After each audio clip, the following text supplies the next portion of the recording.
ওই সিচুয়েশনের জন্য, ঠিক আছে? তাহলে বলবো 1 নং a - 6 5 আর বাকিগুলো এত বিন্দুগামী লিখে রাখলাম। হ্যাঁ, বাকিগুলো তো লিখবে এখানে, তাই না? বিন্দুগামী। তাহলে এই বিন্দুটা প্রথমে ইউজ করি। তাহলে x এর জায়গায় কত?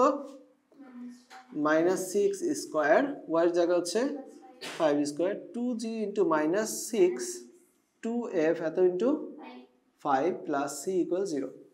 ঠিক আছে?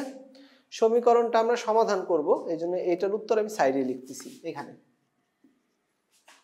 প্রথমে জি লেখো -12g, তারপর f লেখো +10f প্লাস c লেখো, আর এখানে সংখ্যা লেখো। 36 আর 25 যোগ করলে হবে না 61 না? 36 আর 25 6 আর 5, হ্যাঁ 61।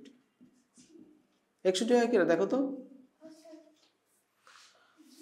আচ্ছা, তাহলে এই বিন্দুগামী হলো। এখন বি বিন্দুগামী। বি হচ্ছে -3 -4 এত বিন্দুগামী, তাই না? তাহলে x এর জায়গায় -3, y এর জায়গায়, তোমরা কি এটা বুঝতেছো? 2g এত ইনটু -3 2f এত ইনটু -4 প্লাস c ইকুয়াল 0।